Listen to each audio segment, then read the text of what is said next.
CBS presents Intrigue, tales of espionage, manhunt, and high adventure, with Vincent Price as this evening star.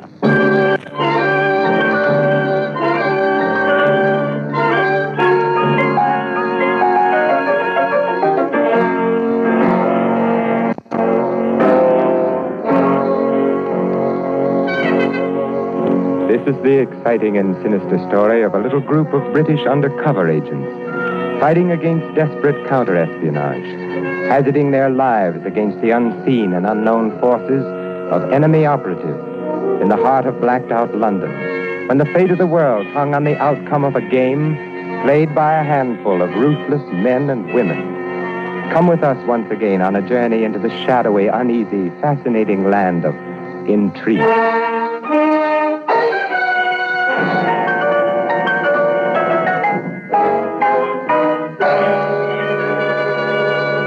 With Vincent Price, star of Dragonwyck, in the role of Michael Kells, the Columbia Broadcasting System presents Sinister Errand, this evening's story of Intrigue.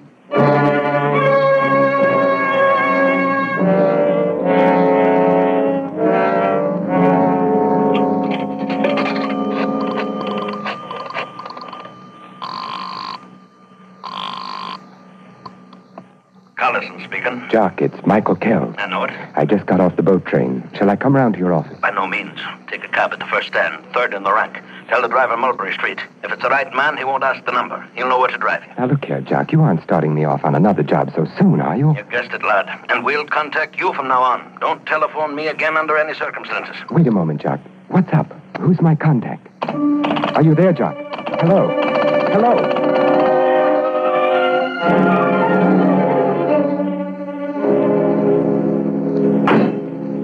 Where to, sir? Mulberry Street. Yes, sir. Been away long, huh? Somebody tell you to ask me that? One of those new buzz bombs landed in the end of Mulberry Street the other night. Maybe you will be surprised when you see Mulberry Street, huh? You're not English, are you? I'm Belgique. Belgian, eh? Been here long? Maybe somebody told you to ask me that. I say, why are you stopping here?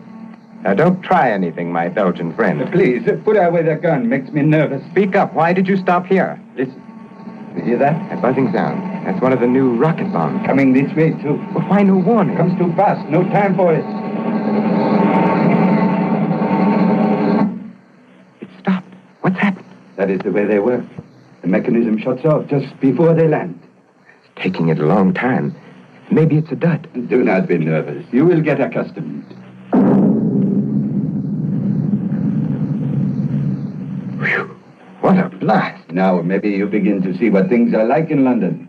Only one thing has saved us so far. Oh, what's that? They do not know how close to their targets these things are hitting. Oh. So far, their agents have not been able to get any reports through to Berlin on it.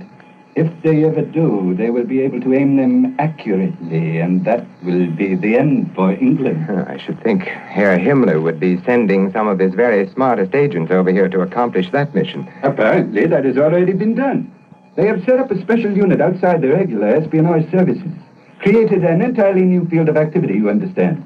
As yet, unknown to our interceptors and counter-agents. So that's the way of it, eh? That is the way of it, Mr. Kells. That is their Sinister Errand.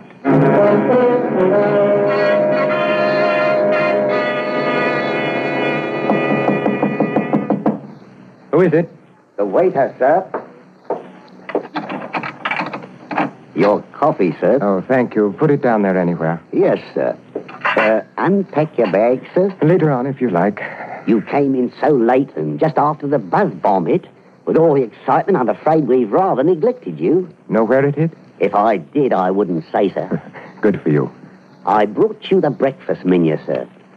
Have a look, sir. This item, for instance, chef recommends it. Oh, yes. Well, sir? Tell your chef I'll try that item.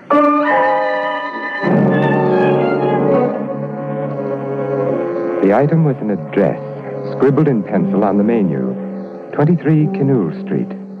It had the look of a shabby lodging house. I went in and climbed the first flight of stairs. At the top of it, the door of a room was standing open, and something inside caught my eye. It was a necktie hanging over the mirror post of an ugly, fumed oak dresser. The tie was a nice, heavy Spitalfield silk in gray and black. The sort of thing Sammy Carew always used to wear. That was my contact then, Sammy Carew, one of the best agents in British intelligence. I tiptoed into the doorway, hoping to give him the start, and then I was the one who got the start. Lying face down on the floor in the middle of the room, a knife handle sticking out of the small of his back, was Sammy Carew.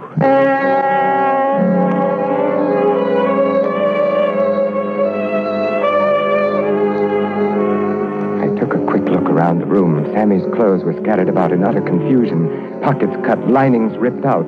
The mattress on the bed had been ripped open and disemboweled. A few feathers from the pillows still floated in the air.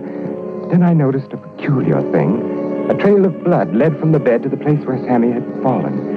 And a few inches from his outstretched hand, there was a bowl, heaped high with feathers. I picked it up and examined it. Nothing there, just a heap of feathers. Suddenly, I heard a step behind me and wheeled around.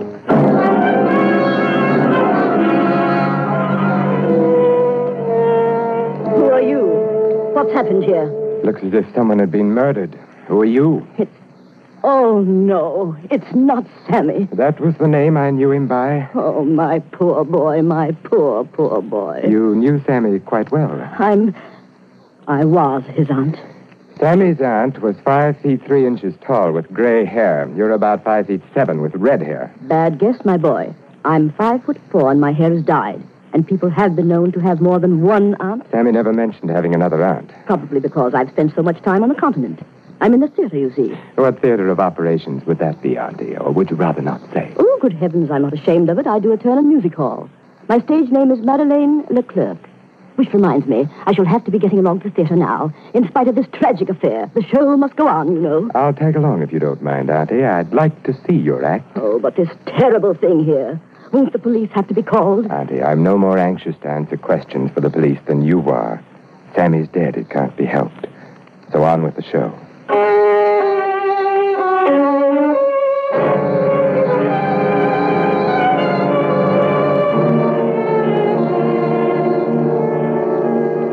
One thing she told me wasn't a lie. She was really a performer in a music hall. I dropped her at the stage entrance and dismissed the cab. One of the posters on the front of the theater had a portrait of Auntie on it, surrounded by pigeons. Madame Leclerc and her educated doves. She shared top billing with the great Ravallo, the man with 100 voices. The matinee was sold out completely, an escape for a war-wearied London. I started walking up the street toward the corner, taking my time. And then I saw something that made me walk faster. It was the sign that hung over the entrance to the corner pub. The name was The Heap of Feathers. When Sammy arranged that heap of feathers in the bowl before he died, he must have meant to steer me to this place. I walked into the saloon bar of the Heap of Feathers and looked around. What'll it be, sir? Whiskey or bitters? Whiskey, if you please. Yes, sir. Neat, sir? Thank you. Tell me, have you seen a chap in here lately, Sammy Carew? Carew? Oh, I've seen him today, sir. Well, thank you anyway. Excuse me. I might be able to help you, sir. I am the great Ravello. Oh, yes, I know. I recognized you from the poster in front of the theater. You know Sammy? Only casually. He's the nephew of the woman who does the turn just after mine. Did you talk to her this afternoon? No. I did an impersonation of her doves, and she didn't like it. Oh, you do bird calls as well as ventriloquism. Not ventriloquism, my dear fellow. Impersonations. There isn't a man who figures in the news today whom I cannot imitate in voice. Well, that's very interesting. But look here. You said you might be able to help me about Sammy Carew. Oh, yes.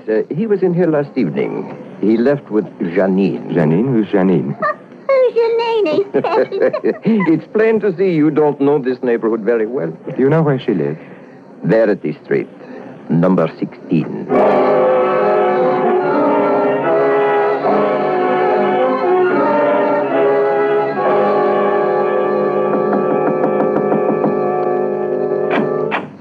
Yes? Miss Janine? I'm Janine. I'm a friend of Sammy Carew's. Oh, you'd better come in. What about Sammy? He's been murdered. You must be joking. No, I'm not joking. No. Oh, no. There. You must have liked him a lot. I loved him.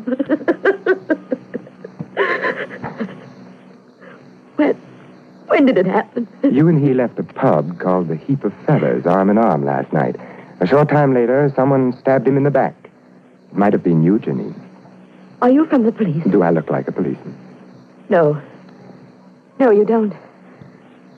See here, Mr. Kells, Michael Kells. I shouldn't be risking this, Mr. Kells. But I have a feeling you're all right. You see, Sammy Carew is my husband. Oh, poor Sammy. First he gets an aunt that trains birds, and now a wife that hangs out in corner pubs. We were married in France when he was working with the Marquis. That's how I happened to come here to England. He was doing some kind of secret work for the government. I never knew much about it. After we arrived here, it was necessary for us to live in separate apartments, so as to keep his identity a secret. And last night? He told me he was worried. He told me about the job he'd been on. He'd stolen something from some enemy agents, and he was afraid they'd kill him before he could deliver it to the people he was working for. Did he have it with him? I don't know. Oh, I wish I knew what to do, Mr. Kells. If Sammy had only told me more about himself. A man came here this morning. He demanded an envelope he thought Sammy had left with me. He said that unless I give it to him, the next time he comes here, he'd kill me. Have you any idea who this fellow was? I'd seen Sammy talking to him once or twice in the Heap of Feathers place. A big dark man, wearing a chauffeur's cap. Ernie, I think his name was. I was on my way out to tell Sammy when you came in. I'm so frightened, Mr. Kells. I don't know where to turn. If it's on the level about your being Sammy's widow, I'll look out for you. Well, I have everything here, all the papers. Look at them, Mr. Kells. Does that convince you? I say, what's this? Diplomatic visa? How did you rate that? I can't answer that question. You must have been hobnobbing with the Prime Minister. Please don't ask me any questions about the visa. It has nothing to do with this other business, I assure you. Well, you're Mrs. Sammy Carew, all right. That's what I wanted you to be sure of. Oh, you will help me, won't you, Mr. Kells? What do you want me to do? I want you to find that envelope. So you can give it to the Himmler boys. So it can be delivered to the people Sammy was working for. It's the only way both parties will be convinced that I haven't got it. I don't think you need to worry, Janine. You've certainly convinced me you haven't got it. And you'll help me. Yes, and the man who threatened you, the man named Ernie, you needn't worry about him anymore. I'll look after him, personally.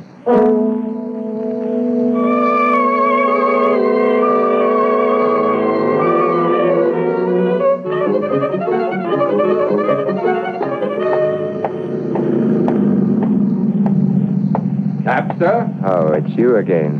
Who hired you to shadow me, anyway? Intrigue Velvada is his own boss. Get in, my friend. I will drive you home. She is attractive, this Janine girl, huh? Very. I would like to point out, my friend, that espionage business is nothing but misunderstandings in love affairs. Look here. If you think I've fallen for Janine, Who could blame you? Wasn't that rather crude of you to go around and threaten her? Maybe it was not crude of her to go around to Sammy's place after he was killed and rip the place to pieces looking for the envelope. She did that? She did. With her husband lying dead on the floor with a knife in his back, she goes calmly to work. Then upstairs she goes to Auntie's room, not even stopping for last looks at her poor dead Sammy. You saw all that? Certainly. She is in such a hurry, she does not even stop to draw the blinds. I did not know at the time what had happened to Sammy. I could not see the floor from where I was standing. What happened after she went upstairs to Auntie's apartment? I could not see in those windows at all. Then you came in, and after that, Auntie. Pretty soon you and Auntie leave, and I trail you to the music halls. You've had a busy day, haven't you, Ernie? I do not like this kind of assignment. Too much red tape. There's only one way to make a German talk. The same methods they use. Blow torches, rubber hose, hot spikes under the fingernails. I'd say you're a bloodthirsty chap, aren't you? Personally, I have never stood for any nonsense from accursed Germans, huh? So I've heard. Give me 1 hour with that Janine in a soundproof room, and she will tell the whole plan. Names, everything you need. There's no proof of anything against her. There is only one way to get it. That's not our way in England. You are the boss. Besides, how do I know you're the person you pretend to be? Do me a favor, Michael. Take this Janine to dinner tomorrow night. Choose a place. Later on, I will drop around to your table. Watch her face when you tell her my name is Guelvada. They all turn green at the mention of my name. That swine. If she does not turn at least chartreuse, Then my name is Heinrich Himmler.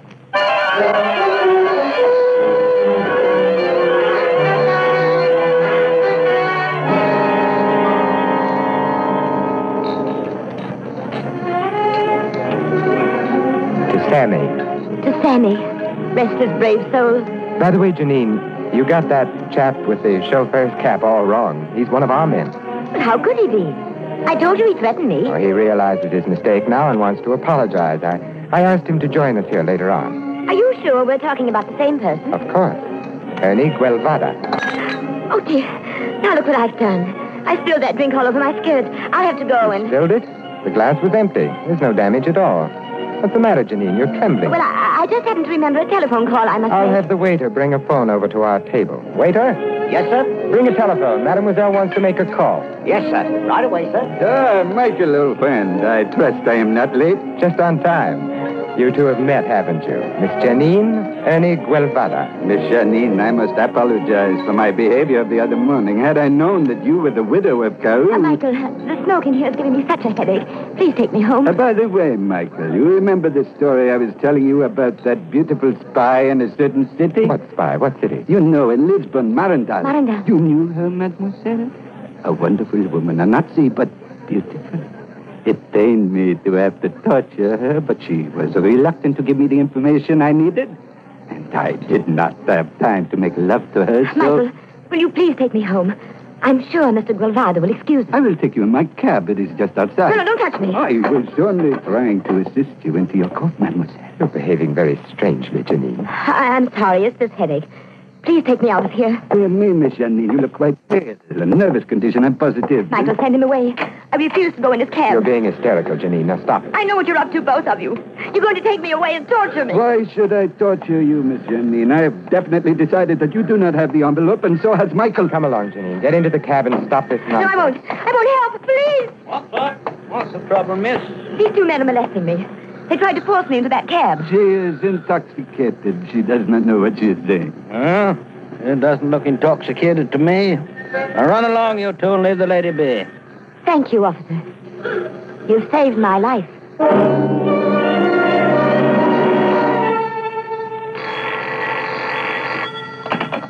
Yes? Michael, this is Collison. Jock, thank heaven you called at last.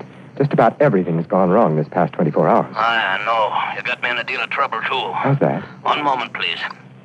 Is Downing Street still on the wire? Yes, Major Collison. Put it on to this outside connection. Michael, are you still there? Yes, Jock. I'm going to let you talk to him directly, Michael. Talk to whom directly? You'll recognize his voice. Go ahead, sir. Are you there, Mr. Kells? Yes. Oh, yes, sir. Well, sir, you know I don't at all like to meddle in matters that are none of my affair. But a young friend of mine, a refugee in whom my wife has taken an interest, seems to think you've gotten the wrong idea about her. She's quite hysterical, of course. Lots of talk about torture and all such nonsense. Could never happen in England. Well, to be brief, Mr. Kells, I personally will vouch for this girl. I'm positive that you must be quite mistaken in your ideas about her. Yes, sir. Perhaps I was a bit hasty. Oh, be vigilant. Be vigilant, lad. Yes, sir. Thank you, sir. Was that connection all right, Michael? Yes, indeed, Jock. What a connection.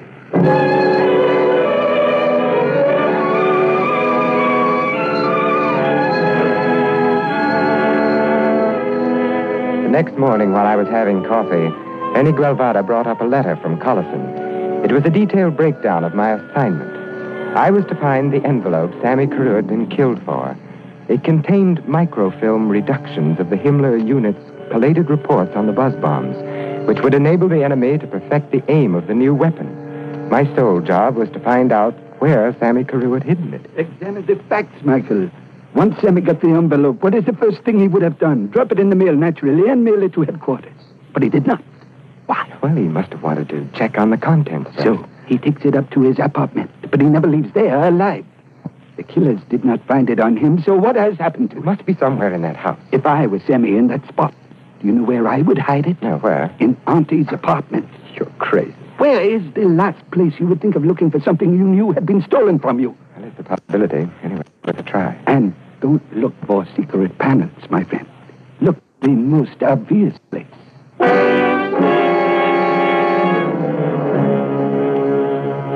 After Aunt Hay had left for the theater that afternoon, I let myself into the Canule Street house and went straight up to her apartment. The first thing that hit my eye was a framed photograph of Auntie herself in a silver frame on the mantelpiece. The face in the picture was grinning at me with that try-and-catch-me expression of hers.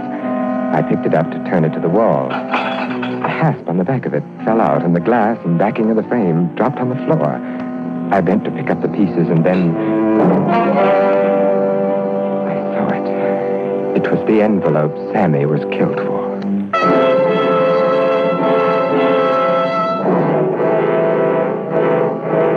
Thank you for finding that, Mr. Kells. Now, will you please hand it over? No, I won't, Ravala. I don't like killing an agent, even a British agent. But if you force me... You thought you were very clever following me here, didn't you, Ravala? I think I've been rather clever all along the line, Mr. Kells.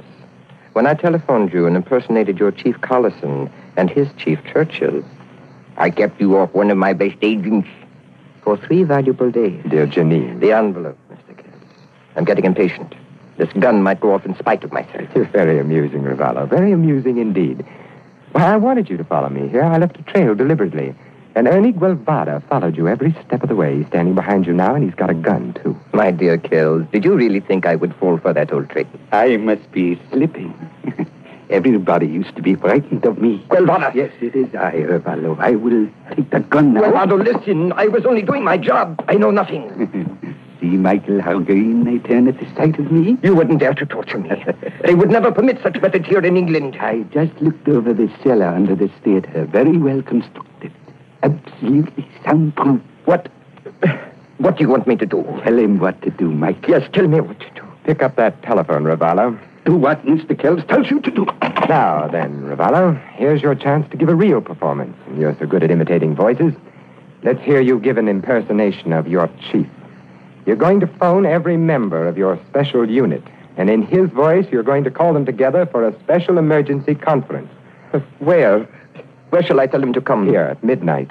The meeting will be held in that soundproof basement.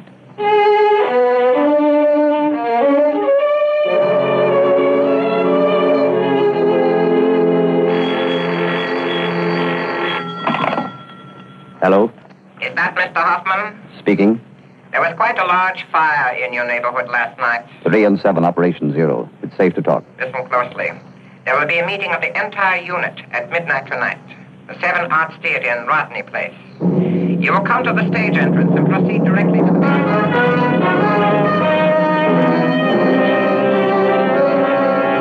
7 Arts Theater in Rodney Place, midnight. I'll be there.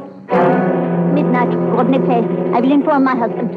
Rodney Place near Mulberry, midnight. A special directive from the theater? It was the chief's voice, unmistakable. Rodney Place. 7 Arts Theater. Midnight. Brilliant piece of work, Michael. Brilliant. Decoyed them all into the cellar and locked them up there. All except one, Jock. Which one is that? A girl named Janine, a special operative who entered England on a diplomatic visa issued by a neutral power. Well, I shan't worry about one getting away. We got the documents and we've broken the unit. And now I'd best call Scotland Yard and have your prisoners brought in from Rodney Place. Well, that can be done at your leisure. There's only one exit, an iron door, triple bolted on the outside. They couldn't even get out with a blowtorch. Good. We'll let them stew for a while. 1 o'clock. Time for tonight's buzz bomb. What's their target tonight? Your hotel in Mulberry Street. We'll see how close they come to it. There it is now. Right on time.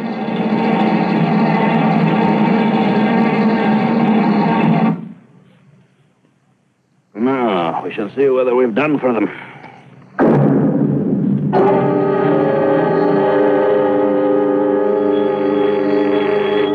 Yes? What did it hit? Excellent. That will be all. Good night.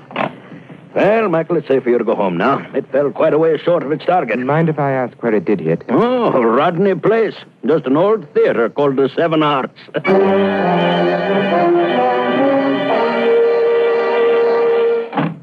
Janine, I didn't expect to find you here. Don't be angry at me. I didn't dare come in the front way. That man was following me. Ernie? He's absolutely mad. He's convinced that I'm one of that group of spies and nothing will dissuade him. How did you get into my room? I used Sammy's bunch of keys. Oh, please don't be angry with me, Michael. I'm not angry with you, Janine. I'm just tired. Why don't you give up this life, Michael? We can go away together. island or somewhere. Just you and I. I'd like that, Janine. I knew the moment you first came to see me at Verity Street that you were the only one who could ever take Sammy's place. Looking out for replacements rather soon, aren't you, darling? In wartime, everything gets over faster. Life, love, hatred, grief, everything. What do you want, Janine? You. Like this? My darling. I had to come back to you. You knew I would, didn't you? I hoped you would. We'll be so happy together. There's only one thing standing in the way of it, darling. What, Michael? What is it? I don't mind your being an enemy agent. You've taken the same chances and done the same work we all have to do. Then what do you mind, Michael? I mind the way you stabbed Sammy Carew in the back. That's what I mind. He loved you and trusted you, and you stabbed him in the back. He refused to understand anything. It angered him that I had powerful protection in this country. He kept on trying to interfere. Yes, that famous voice on the telephone must have served you well till Sammy found his way to that music hall and heard the great Ravallo imitating the same voice on the stage. I should have known my trick wouldn't work on you, Janine. Having used Signor Ravallo's talent yourself, you weren't taken in by his impersonation of your chief, were you? Ravallo and I used the voice trick on many a job. Do you blame me for not falling into your trap? I told you I only blame you for one thing. You'll forget that in time. You'll come to understand why it had to be. Yes, you're right. I'll forget it in time, Janine. Let's bring to it, Michael. Let's bring to us. All right, darling. The bottle's over there. I have to make a call. Get me Collison. Who are you calling? Jock, it's Michael Kells. I've got the missing member of the unit. She's here in my room now. Better send someone over. No, Jock. Just tired. Good night. Well, I did my best. I didn't think I'd be able to talk you out of it. We'll have that drink now, Janine. We'll drink to Sammy.